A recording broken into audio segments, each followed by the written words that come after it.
안녕하세요. 폭력이 없는 학교를 꿈꾸는 학교폭력 예방상담사 오해두입니다. 반갑습니다. 오늘은 첫 방송이니만큼 잠깐 제 소개를 할까 하는데요. 저는 검찰청에서 검찰수사관으로 근무했고 현재는 법률사무소에 근무하며 학교폭력 예방상담사로 활동하고 있습니다. 저서로는 똑바로 좀 하시오 라는 법정소설이 있습니다. 마지막으로 제 학창시절 별명이 뭐였는지 아십니까? 오해쟁이와 해도 너무해 였습니다. 제가 남들보다 오해를 잘하거나 특별히 뭘 못해서 그렇게 불린 게 아니라 그냥 이름이 오해두라서 그렇게 불렸답니다. 야, 오해쟁이 진짜 해도 너무해? 이렇게 말입니다. 물론 지금은 아닙니다만 그때는 이런 소리를 들을 때마다 정말 화가 나고 창피해서 얼굴부터 귀미까지 빨개지곤 했답니다. 이렇게 저는 초중고 학창시절 내내 이름으로 놀림을 당한 학교폭력 피해자였습니다. 여러분, 제가 그동안 많은 학부모님들과 상담하는 과정에서 깜짝 놀란 게 있는데요. 그건 바로 우리 학부모님들이 학교폭력에 대해서 너무나 모르고 계시고 또 너무 안이하게 생각한다는 것입니다. 학교폭력을 당한 학생이 자살이라는 극단적 선택을 했다는 뉴스가 끊임없이 보도되고 있고 또 정신발달이 가장 활발한 시기인 청소년기에 학교폭력을 심하게 당하면 자존감이 극도로 낮아질 뿐만 아니라 무력감이나 불안장애 등으로 자살 충동을 느끼게 되고 또 성인이 되어서도 그 트라우마로 인해서 정상적인 사회활동을 하기가 힘들다는 경고가 많은데도 말입니다. 그래서 오늘 오해두의 학교폭력 이야기에서는 우리 학부모님들이 왜 학교폭력에 대해 알아야 하는지 이야기해 보도록 하겠습니다. 여러분, 최근의 학교폭력은 그 피해 연령이 초등학교 1, 2학년까지 점점 더 낮아지고 있고 그 수법 또한 더 은밀해지고 교묘해지고 악랄해지고 있습니다.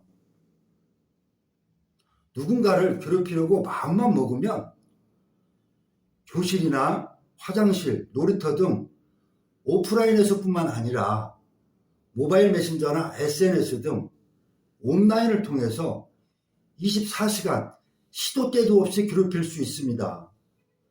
그래서 우리나라뿐만 아니라 미국, 영국, 독일, 프랑스, 일본 등 전 세계가 이 학교폭력으로 골머리를 앓고 있습니다.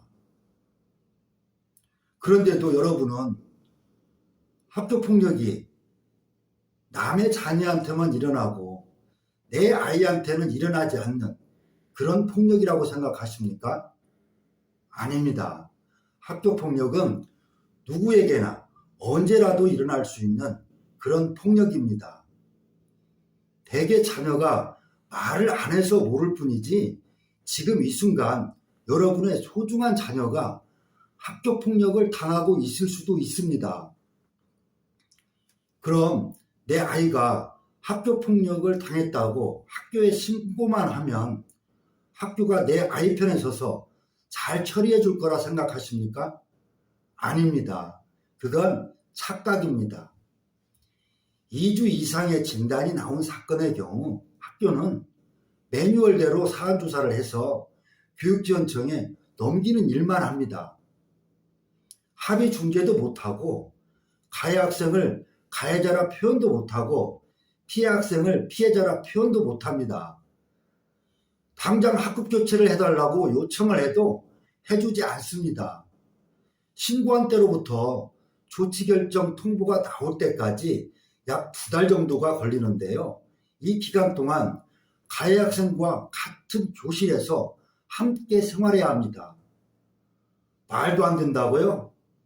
사실입니다. 그렇다고 학교나 우리 선생님들을 욕하지는 마십시오. 법과 규정이 그렇게 돼 있어서 그러는 것이니까요. 여러분, 혹시 보셨는지 모르겠는데요. 얼마 전 대구에서 한 식당 주인이 식당 건물 앞에서 담배를 피우던 중학생들에게 담배를 피우지 말라고 훈계했는데 그 중학생들이 앙심을 품고 식당에 때려 몰려와서는 우리는 족법소년이라 사람을 죽여도 교도소 안 간다면서 온갖 욕설을 해대며 화분을 부수고 식탁 테이블을 뒤엎고 식당을 아주 난장판으로 만들어버렸다는 뉴스가 보도되었고, 또 포항에서 중학생들이 무인 모텔에 들어가서는 술을 마시고 담배를 피우고 담뱃불로 이불과 매트리스에 구멍을 내고 소란을 피우다가 이를 나무라던 주인과 신고를 받고 출동한 경찰관에게 우리는 족법소년인데 죽일 테면 죽여봐라, 때릴 테면 때려보라면서 계속 난동을 부렸다는 뉴스도 보도되었는데요. 여러분은 이 뉴스를 보고 어떤 생각이 들으셨나요? 저는 저렇게 타놓고 촉법소년임을 내세우면서 어른에게도 심지어 경찰관에게까지 조롱하며 막합학식으로 행동을 하는데 같은 학교, 같은 반 학생들에게는 어떻게 했을까? 또 자기들보다 어린 후배들에게는 어떻게 할까? 라는 생각이 들면서 소름이 온몸에 확 돋았습니다. 그리고 이 뉴스를 본 지인들이 진짜로 촉법소년은 사람을 죽여도 교도소에 안 가는 것이냐는 질문들을 많이 했는데요. 결론부터 말씀드리면 이 학생들이 말한 것처럼 촉법소년은 사람을 죽여도 교도소 안 갑니다. 촉법소년은 만 10세 이상 14세 미만의 범법소년을 말하는데요.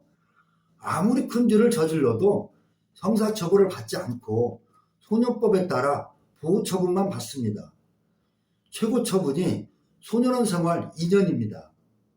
전과 기록도 남지 않습니다. 그래서 생겨난 말이 촉법소년 솜방망이 처벌이라는 말인데요. 이거요, 이제 시대가 변한 만큼 우리 모두가 정말 심각하게 고민해야 할 아주 중요한 문제입니다. 왜냐하면 이 솜방망이 처벌이 피해 학생들에게 엄마 아빠한테 얘기해봤자 아무런 소용이 없다, 경찰에 신고해봤자 달라질 게 없다는 좌절감과 더 심한 보복만 당할 뿐이다 라는 두려움을 주고 있고, 또 가해 학생들이 이 점을 알고 피해 학생으로 하여금 신고를 못하게 협박수단으로 이용하고 있기 때문입니다.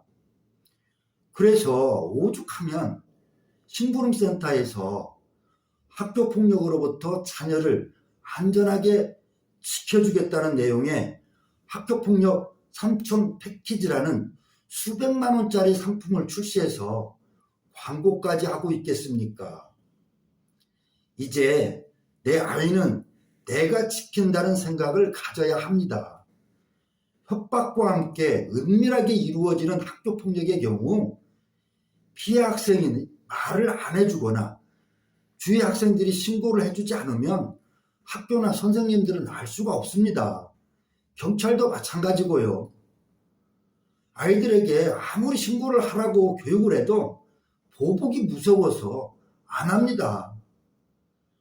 바로 이 점 때문에 우리 학부모님들이 학교폭력에 대해서 알아야 합니다. 내 아이가 말을 하지 않더라도 아이의 평소와 다른 행동에서 학교폭력 때문에 저럴지도 모른다는 생각을 떠올려야 합니다. 이상 오늘 오해두의 학교폭력 이야기에서는 우리 학부모님들이 학교폭력에 대해 왜 알아야 하는지 이야기했는데요. 다음 시간에는 학교폭력으로 인한 극단적 비극을 예방하기 위해서 우리 학부모님들이 꼭 지니고 있어야 할 학교폭력 인지 감수성에 대해서 이야기하겠습니다. 감사합니다. 좋아요, 구독 신청 부탁드립니다.